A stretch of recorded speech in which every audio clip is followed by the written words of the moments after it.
Hi friends, Rafi ടോക്സിലേക്ക് എല്ലാവർക്കും സ്വാഗതം. നമ്മുടെ മക്കാപ്പുനോ കോക്കനട്ടുമായിട്ട് ബന്ധപ്പെട്ടുള്ള നമ്മുടെ രണ്ടാമത്തെ വീഡിയോ ആണിത്. നമ്മളെ മക്കാപ്പുനോ കോക്കനട്ട് കൊണ്ടുവന്നതുമായിട്ട് ബന്ധപ്പെട്ട് അതിൻ്റെ കുറേ വിശേഷങ്ങളും അതേപോലെ നമ്മളത് ടിഷ്യൂ കൾച്ചർ ചെയ്തിട്ടുള്ള കുറേ വിശേഷങ്ങളൊക്കെ ഇനിയും പങ്കുവെക്കാനുണ്ട്. അതുകൊണ്ടാണ് ഒരു വീഡിയോയും കൂടി ചെയ്യാമെന്ന് തീരുമാനിച്ചത്.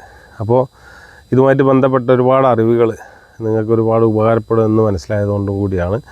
അപ്പോൾ നമ്മൾ ടിഷ്യൂ കൾച്ചർ എന്ന് പറയുന്നത് നമ്മുടെ പല രാജ്യങ്ങളിലും പല ശൈലിയിൽ പല ഡിഫറെൻറ്റ് മെത്തേഡുകളാണ് യൂസ് ചെയ്യുന്നത്. നമ്മൾ ഫിലിപ്പീൻസിൽ നിന്ന് നമുക്ക് ദ്വീപ് നിവാസികൾ നമുക്ക് പറഞ്ഞു തന്നിട്ടുള്ള ഒരു രീതിയുണ്ട്. ആ രീതിയിലാണ് നമ്മൾ ചെയ്യുന്നത്. അപ്പോൾ അതിൻ്റെ ഭാഗമായിട്ട് നമ്മൾ അതിനെ നമ്മുടെ മക്കാപ്പുനോ കോക്കനട്ട് ഇവിടെ കൊണ്ടുവന്ന സീഡിനെ നമ്മൾ ഡെറ്റോൾ വെള്ളത്തിൽ മുക്കി അതിൻ്റെ ബാക്ടീരിയ ഒക്കെ വിമുക്തമാക്കി നമ്മളതിനെ ഉണക്കാൻ വെച്ചു. ഉണക്കാച്ചാൽ അതിൻ്റെ പുറംതൊലിയുടെ പച്ചപ്പ് ഉണങ്ങണം. അപ്പോൾ അതിന് വേണ്ടിയിട്ട് വെയിലത്ത് വെക്കാനും പാടില്ല. അപ്പോൾ നമ്മൾ തണലത്ത് വെച്ചിട്ട് അതിനെ ഉണക്കിയെടുത്തിരുന്നു. മൂന്നാമത്തെ പ്രോസസ്സ് അതിനെ നമ്മൾ ഗ്രോ ബാഗിലേക്ക് വെക്കുന്നതിന് മുമ്പ് ഒരു 3 മണിക്കൂർ വെള്ളത്തിൽ മുക്കിയിടുക. അങ്ങനെ നമ്മൾ ആ പ്രോസസ്സിലേക്ക് പോവുകയാണ്. അതിനുവേണ്ടി ഡ്രമ്മിൽ നമ്മളൊരു വെള്ളം നിറച്ച് വെച്ചു. ഇനി ആ വെള്ളത്തിൽ ഇതിനെ മുക്കിയിട്ട് ഒരു പലകൊക്കെ വെച്ചിട്ട് വെള്ളത്തിൽ പൂർണ്ണമായിട്ട് മുങ്ങിക്കിടക്കുന്ന രീതിയിൽ ഇപ്പോൾ നമുക്കത് എടുക്കാനായി. അപ്പോൾ ഇനി അത് എടുത്തിട്ട് നമ്മൾ മുളപ്പിക്കാൻ പോവുകയാണ്. അപ്പോൾ ഗ്രോ ബാഗിലേക്ക് അതിൻ്റെ മിശ്രിതം, അത് വെക്കാനുള്ള മിശ്രിതം, അതിന് കുറച്ച് പ്രത്യേകതകളൊക്കെ ഉണ്ട്. ഒന്ന്, അതിനകത്തുള്ള കുറേ മൂലകങ്ങൾ ആ മണ്ണിനകത്ത് വേണം. അതേപോലെ വേരുകൾ സഞ്ചരിക്കണമെങ്കിൽ അതിൻ്റെ മണ്ണ് ഒരു ലൂസ് ലെവലിലാവണം. അതിന് നമ്മൾ ചകിരിച്ചോറും കൂടി അതിനകത്ത് ചേർക്കേണ്ടതുണ്ട്. അപ്പോൾ നമ്മളതിനകത്ത് ചകിരിച്ചോറൊക്കെ നിറച്ച് നമ്മളതിനെ വളരെ ഭംഗിയായിട്ട് അതിനകത്തേക്ക് വേണ്ട എല്ലുപൊടി, വളം, പിണ്ണാക്ക്, കോഴിക്കാട്ടം, അങ്ങനെയുള്ള, പിന്നെ അതിനകത്തുള്ള കുറച്ച് ഞാൻ അവിടുന്ന് ഒരു ചെറിയൊരു ബാഗ് ഇത് കൊണ്ടുവന്നിട്ടുണ്ടായിരുന്നു. കുറച്ച് ഇതിലേക്ക് ചേർക്കേണ്ട കുറച്ച് മൂലകങ്ങൾ അവിടുത്തെ അഗ്രികൾച്ചറുമായിട്ട് ബന്ധപ്പെട്ടിട്ട് എൻ്റെ സുഹൃത്ത് എനിക്ക് വാങ്ങി തന്നിരുന്നു. അത് ഞാൻ ഇതിനകത്ത് ആഡ് ചെയ്തിട്ടുണ്ട്. അപ്പോൾ അതെല്ലാം കൂടി മിക്സ് ചെയ്തിട്ടുള്ള മണ്ണാണ് ഇപ്പോൾ നമ്മളിവിടെ ഒരുക്കിയിട്ടുള്ളത്. അപ്പോൾ ആ മണ്ണിൽ നമ്മൾ ഗ്രോ ബാഗിൽ ഓരോന്നോരോന്ന് വെച്ച് പോവാണ് ഇപ്പോൾ കേട്ടോ. അങ്ങനെ ഒരു 12 എണ്ണമാണ് നമ്മളിപ്പോൾ വെച്ചിട്ടുള്ളത് ഇവിടെ. ഇതിൽ ഒരു ആശങ്കപ്പെടുത്തുന്നൊരു പ്രശ്നമുള്ളതെന്ന് വെച്ചാൽ നമ്മളിവിടെ ചൂട് വല്ലാതെ കൂടുതലാണ്. അപ്പോൾ അതിന് എത്രത്തോളം ഇതിന് ബാധിക്കും എന്നുള്ളത് നമുക്ക് പറയാൻ പറ്റില്ല. നമ്മുടെ എല്ലാവരെയും പ്രാർത്ഥന ഉണ്ടാവണം. എൻ്റെ പ്രതീക്ഷ അത് മുളക്കും എന്ന് തന്നെയാണ്. പിന്നെ ഇതിനകത്ത് ആശങ്കക്കുള്ള കാരണം എന്താണെന്ന് വെച്ചാൽ ഞാൻ ഒരെണ്ണം എൻ്റെ വീട്ടിൽ, എൻ്റെ മകന് UK-ലാണ്, മകന് വരുന്ന സമയത്ത് അവന് കാണാൻ വേണ്ടിയിട്ട് ഒരെണ്ണം എടുത്തു വെക്കാൻ പറഞ്ഞിരുന്നു. അങ്ങനെ ഞാനത് വീടിനകത്ത് എടുത്തു വെച്ചു. വെയിലത്തൊന്നുമല്ല, അത്തന്നെ എടുത്ത് വെച്ച്. പക്ഷെ അതൊരു 15 ദിവസം കഴിഞ്ഞപ്പോൾ ഞാനത് അവൻ വന്നപ്പോൾ ഞാനത് പൊട്ടിച്ച് നോക്കുമ്പോൾ അതിനകത്ത് ഇത് കണ്ടോ, അതുപോലത്തെ ഒരു ജ്യൂസി ആയിട്ടാണ് കാണുന്നത്. എന്നുവെച്ചാൽ അത് കേടൊന്ന് പോയി എന്നാണ് അതിൻ്റെ അർത്ഥം. അതിനകത്തൊരു സ്മെല്ലോ കാര്യങ്ങളൊന്നുമില്ല. ഒരു എന്താ പറയുക, വെർജിൻ കോക്കനട്ട് ഓയിലിൻ്റെ സ്മെല്ലേ ഉള്ളൂ. പക്ഷെ അത് ആകെ ജ്യൂസായിപ്പോയി. അതിനകത്ത് കേടൊന്നു പോയി. അത് മുളപ്പിക്കാനോ കഴിക്കാനോ ഒന്നും പറ്റില്ല. അത്രയ്ക്ക് സോഫ്റ്റായിട്ടുള്ളൊരു കാമ്പാണ് അതിനകത്ത്. അപ്പോൾ നമ്മളിവിടുത്തെ ചൂട് ഒരു പ്രശ്നമാണ്. അതിലെനിക്കൊരു ആശങ്കയുണ്ട്. എന്തായാലും അത് മുളക്കട്ടെ എന്ന് പ്രാർത്ഥിക്കുന്നു. അപ്പോൾ അതിന് ഞാൻ ചൂട് കുറക്കാൻ വേണ്ടിയിട്ടുള്ള കുറച്ച് മാർഗ്ഗങ്ങൾ ചെയ്യാൻ പോവാണ്. അത് ഞാനൊരു ഗ്രീൻ നെറ്റ് ഇട്ടിട്ടുണ്ടായിരുന്നു. പക്ഷേ ആ ഗ്രീൻ നെറ്റ് കൊണ്ടൊന്നും പോരാൻ തോന്നുന്നുണ്ട്. ഞാനിപ്പോൾ കുറച്ച് ഓല വെട്ടിയിട്ട് അതിൻ്റെ ഉണങ്ങിയ ഓല അതിൻ്റെ മുകളിൽ വെച്ചിട്ട് കുറച്ചും കൂടി തണൽ കൊടുക്കാൻ പോവാണ്. പിന്നെ ഒരുപാട് അങ്ങോട്ട് നനക്കാനൊന്നും പറ്റില്ല. അതിനകത്തൊരു ലിമിറ്റിലപ്പുറത്തേക്കുള്ള വെള്ളം അതിനകത്ത് കിടന്നാലും അത് ചീഞ്ഞ് പോകാനുള്ള സാധ്യത ഉണ്ട്. എന്തായാലും നമുക്ക് നോക്കാം, ഇത് മുളക്കോ നോക്കാം. ഇല്ലെങ്കിൽ ഞാൻ തീരുമാനിച്ചു ഫിലിപ്പീൻസിൽ നിന്ന് മുളപ്പിച്ചിട്ട് എങ്ങനെ കൊണ്ടുവരാൻ പറ്റുമെന്നുള്ളതിനെ കുറിച്ചിട്ടുള്ളൊരു പഠനമൊക്കെ നടത്തിയിട്ടുണ്ട്. അവിടെ ഉള്ള ഒരു കർഷകൻ എന്നെ സഹായിക്കാമെന്ന് പറഞ്ഞിട്ടുണ്ട്. അതിൻ്റെ ഭാഗമായിട്ട് ഞാൻ അടുത്ത മാസം ഒന്നുകൂടി പോകുന്നുണ്ട്. അപ്പോൾ നമുക്ക് അവിടുന്ന് നമുക്ക് എന്ത് ചെയ്യാം, മുളപ്പിച്ചതിനെ എങ്ങനെ കൊണ്ടുവരാൻ പറ്റുമെന്നുള്ളത് ആലോചിക്കാം.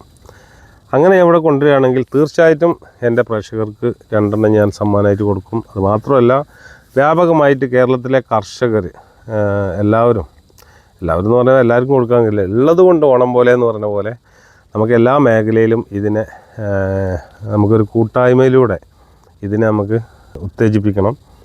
അതൊരു കൂട്ടായ്മയിലൂടെ വ്യാപകമാക്കണം. ഇത് നല്ലൊരു അസറ്റ് കൂടിയാണ് ഈ മക്കാപ്പുനോ കോക്കനട്ട് എന്ന് പറയുന്നത്. അതിൽ നിന്ന് ഒരുപാട് ഫലഭൂഷ്ടമായിട്ടുള്ള ഒരുപാട് പ്രൊഡക്റ്റുകൾ ഉൽപ്പാദിപ്പിക്കാൻ പറ്റും. ഭാവിയിൽ ഇതിന് നമ്മുടെ നിലവിലുള്ള തേങ്ങയെക്കാളും മാർക്കറ്റുള്ള ഒരു പ്രൊഡക്റ്റാക്കിയിട്ട് നമുക്ക് ഉൽപ്പാദിപ്പിക്കാൻ പറ്റും. അതുകൊണ്ട് ഇത് കേരളത്തിൽ വ്യാപകമായിട്ട് എല്ലാ കർഷകരിലും ഇത് എത്തണം എന്നുള്ള ഒരു ലക്ഷ്യത്തോടെയാണ് എൻ്റെ പ്രവർത്തനം. അതുകൊണ്ട് എല്ലാവരും സഹകരിക്കണം. അതിന് എക്സ്പെൻസ് വരും, അത് എത്ര വരും എന്നുള്ളത് എനിക്കറിയില്ല. എനിക്ക് അതിനകത്ത് ഞാനൊരു ലാഭെടുപ്പല്ല പ്രതീക്ഷിക്കുന്നത്. വ്യാപകമായിട്ട് നമ്മുടെ കേരളത്തിൽ വിവിധങ്ങളായിട്ടുള്ള ഇനങ്ങളിൽപ്പെട്ട തെങ്ങ് തൈകൾ, അതേമാതിരി ഒരുപാട് വെറൈറ്റി ഫ്രൂട്ട്സിൻ്റെ ഒരു ശേഖരം പല രാജ്യങ്ങളിലായിട്ട് ഞാൻ കണ്ടെത്തിയിട്ടുണ്ട്. അതെല്ലാം നമ്മുടെ നാട്ടിലേക്ക് കൊണ്ടുവരണം എന്നുള്ളൊരാഗ്രഹം കൊണ്ടാണ്. എൻ്റെ പാഷനാണ് അഗ്രികൾച്ചർ എന്ന് പറയുന്നത്. എൻ്റെ ബിസിനസ് വേറെയാണ്, അത് പലർക്കും അറിയാം. വാട്ടർ പ്രൂഫിങ് മേഖലയായിട്ട് ബന്ധപ്പെട്ടിട്ടാണ് ഞാൻ പ്രവർത്തിക്കുന്നത്. അതിന് മാനുഫാക്ചറിങ് കാര്യങ്ങളൊക്കെയാണ്. പക്ഷേ എൻ്റെ ആഗ്രഹം അഗ്രികൾച്ചർ, ഫുഡ്, അതൊക്കെ എൻ്റെ പാഷനാണ്. അതുകൊണ്ടാണ് എൻ്റെ ഫ്രീ ടൈം ഞാൻ ഇതിനു വേണ്ടി യൂസ് ചെയ്യുന്നത്. എന്തായാലും എല്ലാവരുടെ അനുഗ്രഹവും പ്രാർത്ഥനയും എല്ലാം ഉണ്ടാവണം. ഫിലിപ്പീൻസ് യാത്രാ വിശേഷങ്ങളും ഒരുപാട് പങ്കുവെക്കാനുണ്ട്. അപ്പോൾ നമ്മുടെ യാത്രക്കിടയിൽ ഉണ്ടായിട്ടുള്ള കുറേ അനുഭവങ്ങൾ, അതിലൊന്നാണ് നമ്മുടെ ഇവിടുന്ന് പോകുന്ന സമയത്ത് ഒരുപാട് പ്രയാസപ്പെട്ടാണ് പോയതെന്ന് പറഞ്ഞല്ലോ. സത്യം പറഞ്ഞാൽ ബാംഗ്ലൂരിൽ നിന്ന് അങ്ങോട്ട് കയറി തിരിച്ചെത്തുന്നവരെ ഒരുപാട് ത്യാഗം. പ്രധാനമായിട്ടും ഉള്ള ഒരു പ്രശ്നം എന്താ വെച്ചാൽ കക്കൂസിൽ ഒരു തുള്ളി വെള്ളമില്ല എന്നുള്ള വെറും പേപ്പർ മാത്രമാണ് ഉള്ളത്. വിമാനത്തിലായാലും അവിടെ ചെന്നിട്ടുള്ള റൂമുകളിലായാലും നമുക്ക് റൂമിലൊക്കെയാണ്, നമ്മൾ ഹോട്ടലിൽ റൂം എടുത്തപ്പോൾ അവിടെയൊക്കെ ഓക്കെയാണ്. പക്ഷേ എയർപോർട്ടുകളിലൊക്കെ പ്രശ്നമാണ്. പക്ഷേ സിംഗപ്പൂർ എനിക്ക് ഒരു ഇന്ത്യൻ ക്ലോസറ്റ് കിട്ടി. അപ്പോൾ ഞാനത് തിരഞ്ഞുപിടിച്ച് കുറച്ച് ലോങ് ആണെങ്കിലും എൻ്റെ ഗേറ്റിൽ നിന്ന് കുറച്ചങ്ങോട്ട് നടക്കാനുണ്ടെങ്കിലും എനിക്കത് യൂസ് ചെയ്യാൻ പറ്റി. പക്ഷേ മനിലയിലും അതേമാതിരി ലഗുവിൻഡിങ്ങൻ എയർപോർട്ടിലും ഒക്കെ എനിക്ക് ഒരുപാട് പ്രയാസങ്ങൾ നേരിട്ടു. അപ്പോൾ നമുക്ക് മലയാളികൾക്കൊരു ഇതുണ്ടല്ലോ, ഇംഗ്ലീഷുകാരായാലും വിദേശ രാജ്യങ്ങളിലുള്ളവരൊക്കെ പറയുന്നത് വൃത്തിയുടെ കാര്യത്തിൽ കേരളീയർ ഓക്കെയാണ്. പക്ഷേ ഈ മൊത്തത്തിൽ പറയുമ്പോൾ ഈ ഉത്തരേന്ത്യൻ മേഖലയിലുള്ള ആളുകളുടെ ഈ വൃത്തീൻ്റെ കുറച്ച് കാര്യത്തിൽ കുറച്ച് പ്രശ്നങ്ങൾ നമുക്ക് കാണാൻ കഴിയും. വൃത്തിയില്ലാത്ത സാഹചര്യത്തിലൊക്കെ അവരുടെ സാമ്പത്തിക പ്രയാസങ്ങളൊക്കെ ആയിരിക്കാം അതിന് കാരണമെങ്കിലും മൊത്തത്തിൽ ഇന്ത്യക്കുള്ളൊരു വൃത്തിയുടെ കാര്യത്തിലുള്ളൊരു ചീത്തപ്പേര് അവിടെ നിന്നാണ് വന്നിട്ടില്ലെങ്കിലും കേരളക്കാരെ പ്രത്യേകമായിട്ട് പരിഗണിക്കുന്നുണ്ട് എന്ന് എനിക്ക് തോന്നിയിട്ടുണ്ട്. ഫിലിപ്പീൻസിൽ പെട്രോൾ വാഹനങ്ങൾ അവിടെ ഇല്ല എന്ന് തന്നെ പറയാം. ഞാനിതൊരു ഒരെണ്ണം കണ്ടില്ല, കംപ്ലീറ്റ് ഡീസലാണ്. പെട്രോൾ പമ്പ് പറയാൻ പറ്റില്ല, ഡീസൽ പമ്പ്. അതിനകത്ത് ഡീസൽ മാത്രമേ ഉള്ളൂ, പെട്രോൾ ഇല്ല. അവിടുത്തെ വാഹനങ്ങളൊക്കെ ഡീസലാണ്. അതും ലെഫ്റ്റ് സൈഡ് ഡ്രൈവിംഗ് ആണ്. അപ്പോൾ എനിക്കവിടെ ഒരു അവസരം കിട്ടി വണ്ടി ഓടിക്കാൻ. പക്ഷേ എനിക്ക് ഓടിക്കാൻ പേടിയായിട്ട് ഞാൻ ലെഫ്റ്റ് സൈഡ് ഡ്രൈവിംഗ് ആയതുകൊണ്ട് ഞാൻ അതിന് എസ്കേപ്പായി. അപ്പോൾ ഇങ്ങനെയൊക്കെയാണ് അവിടുത്തെ കുറേ വിശേഷങ്ങൾ. പിന്നെ അതേപോലെ കുറേ വിശേഷങ്ങൾ പറയാനുണ്ട്. അത് നമുക്ക് ഇനിയൊരു അവസരത്തിലാവാം. ഇപ്പോൾ സമയക്കുറവുകൊണ്ട് ഞാനിവിടെ സ്റ്റോപ്പ് ചെയ്യാണ്. അങ്ങനെ നമ്മളെ വീഡിയോ ഇവിടെ വൈൻഡപ്പ് ചെയ്യാൻ പോവുകയാണ്.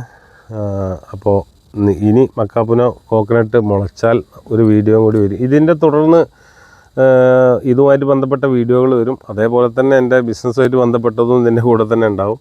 മക്കാപ്പുനോ നമ്മളെന്തായാലും ഒരു ലക്ഷ്യമായിട്ട് നമ്മുടെ ഒരു എന്താ പറയുക, കേരളത്തിലത് കൊണ്ടുവരിക എന്നുള്ളതിനെ കുറിച്ചിട്ടുള്ളൊരു തീരുമാനം ഞാൻ എടുത്തിട്ടുണ്ട്. അതിൻ്റെ ഭാഗമായിട്ട് പ്രവർത്തിച്ചുകൊണ്ടിരിക്കുന്നു. അപ്പോൾ എല്ലാവരുടെയും പിന്തുണയും സഹകരണമൊക്കെ ഉണ്ടാവണം. അപ്പോൾ നമ്മുടെ വീഡിയോയുടെ വൈൻഡപ്പ് ചെയ്യാണ്. എല്ലാവർക്കും എൻ്റെ നന്ദി, നമസ്കാരം.